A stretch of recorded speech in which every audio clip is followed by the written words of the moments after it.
All right, I started working on my first cabinet, the Namco Blanc, and surprisingly, the sides don't light up. There's LEDs in here, but I can wire those in there to do that. But surprisingly, the fluorescents do work, and they're not controlled by the hardware. So I might have to check to see if those work. It's just the problem. Maybe the fluorescents are bad, and if one of the fluorescents is bad, it'll just shut down, or whatever. Or I might just do the conversion to full LED like I did on that one, and then call it a day and move on.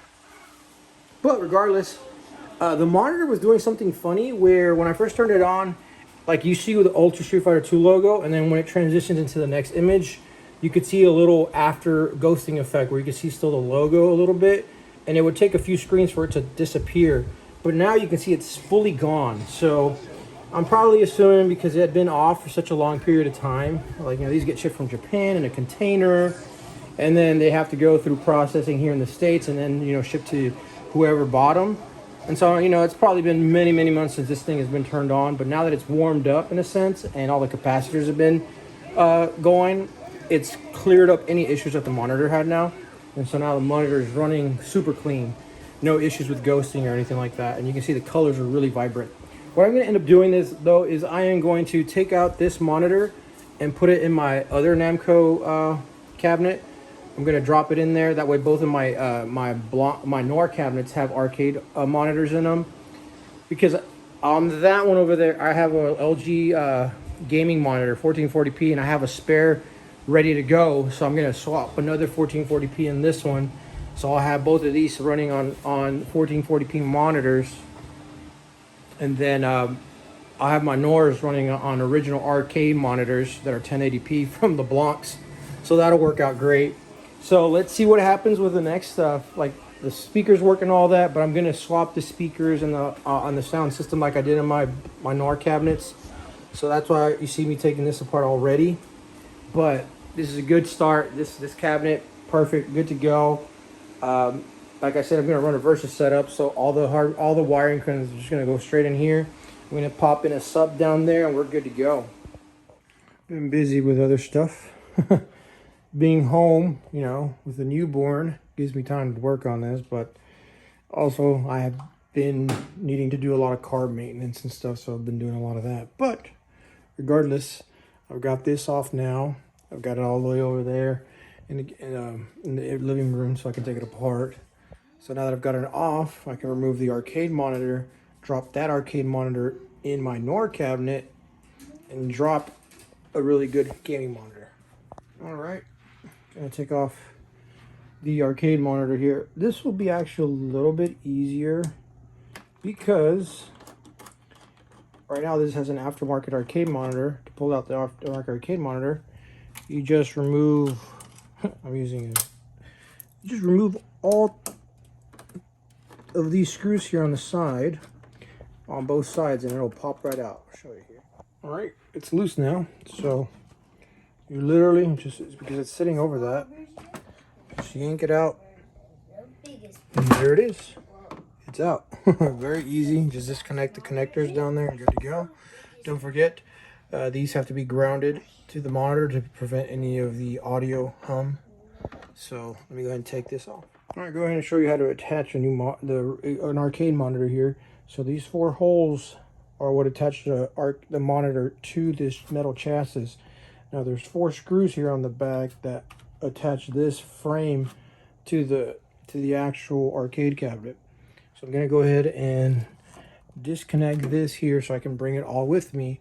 And I'm gonna go ahead and remove these 2 screws so I can bring it all together.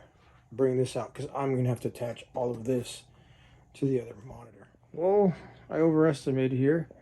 I actually have to remove the top marquee. So you have to remove the entire marquee to get access to remove this, because I forgot that this gets stuck on the marquee, as you can see there. So I'll remove the marquee. Now this will pop right out. So it's a Waya monitor. Here it is for you. 32-inch. Apparently something was done here back on 2017 of December the 2nd, and there's a bunch of capacitors there. So they did something to this monitor at some point. Must have fixed it or included those in there in case you need to repair it. So that's pretty cool. So that's the Namco Noir. Noir. That's the Blanc stuff. And now I'm just gonna attach the Noir stuff in there, and then we're good to go. There you go. Drop the monitor now. This is the connector that goes for the controls of the monitor. So that's actually right in here. So you just unscrew this and you have access to the connector that's here for that particular monitor. If you don't have it, like if you're missing this portion or the wiring, you can take it off the Blanc and put it on here. This will have the connector for the volume, and we'll have it so that it can work again anyways, so you'll be all set to go. But obviously, because I'm not using this amp anymore, I'm using my own amp. I kind of just stuck it right here next to the coin mech right here, so it's just velcroed in. I've Teflon the underside of it, but you know, it's a good spot for it. Easy to control the volume here, and it's all set. All right, so I already had one of these ready to go. Sometimes I'll find these on the marketplace for a really steal of a deal, like 100, 150 bucks. These were in Walmart and Costco. Walmart had a different version with a different type of a stand, with a thinner stand for about $200 for Black Friday, which is how I got my first two for my Chulix. These were more from Costco. They're going between $200 and $250 roughly. You can get them on special for $200 sometimes for Costco, but most of the time they were like going for $250. And I get them from the marketplace a lot of times. These are really good quality. You're getting your real bang for your buck, honestly. And in the marketplace, you can find them for like $150 sometimes. So that's a really good budget for getting a good monitor. So let's go ahead and put it in. I figured I'd show you how I center these. So I'll drop these longer screws, removing the originals. And that's just so I know I can sit on something level and I know it won't move from there.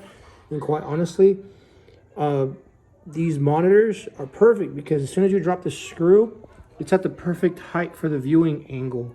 You know, you're not cutting it off at the bottom because there's like this little space here that just works perfect with these, honestly. Now here, what I do is I grab one of these spacers. These are the spacers for when you install a TV. These usually come in that little mounting kit. And so literally I just stick this on the side, and I want it to have about roughly the same amount of wiggle room on both sides. It won't be 100% perfect, but there's a little bit of leeway for error because the borders on these things, even though there is no borders, the LCD actually does have like a few millimeters around that are just not part of the actual screen. So there's a little bit of room there, but this is how I MacGyver it myself. All right, guys, so here's that carpet tape that I'm using. That was just used to hold it in place while I bolted it in. What I'm gonna do next time is, I'm gonna source it. These are latches for when you have a locking mechanism, like a standard key and lock mechanism. They usually come with these tabs for the locking mechanism, and this actually turned out really perfect. It's the right size and everything. Right now I just put a washer in there for now, but later on I'll probably replace it. It's an easy thing to replace. I just got a washer there holding it on the corner, and that's good enough. It ain't going nowhere, but this thing is solid. You're trying to move it and it ain't going anywhere. Like, I'd have to struggle really hard to want to move it.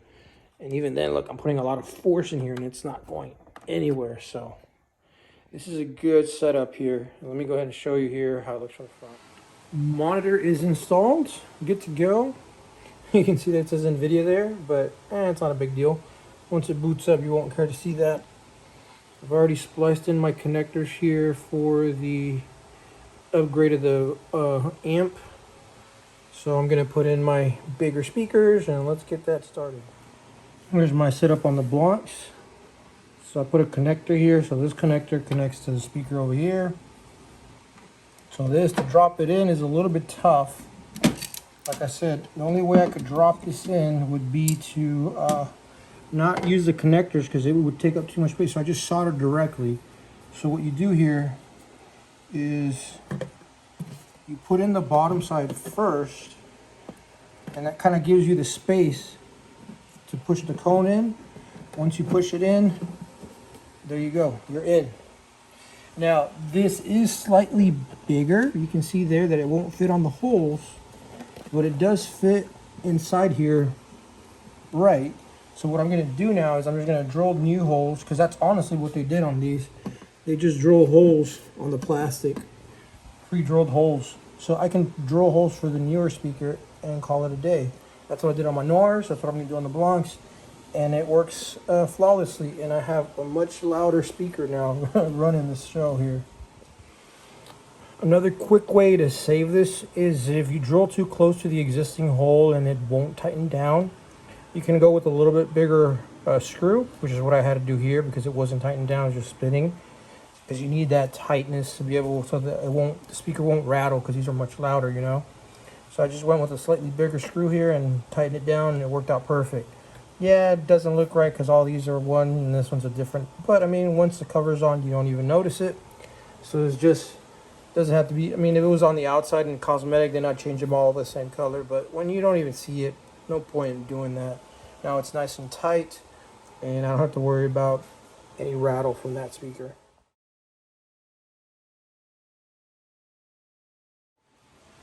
Alright, this is as far I've gotten. So I've managed to wire in all left, right, and sub in there. Here's my AUX for the PC. Now this does have Bluetooth, and I can control the volume from right here. So I just drilled a hole here to run the volume. And then this amp is going to sit right back there, Velcro to the back, so that way it won't disturb. And then this I can just store away. I'm not going to be using this anymore. If I really wanted to do it, instead of running my own power supply, I could run this to the 12 volt amp power supply back there. But I don't want to mess with that right now. I need to make sure, there might be some grounding issues or stuff like that. So I'd rather just leave it on its own power supply, and I know that I've grounded it properly that way.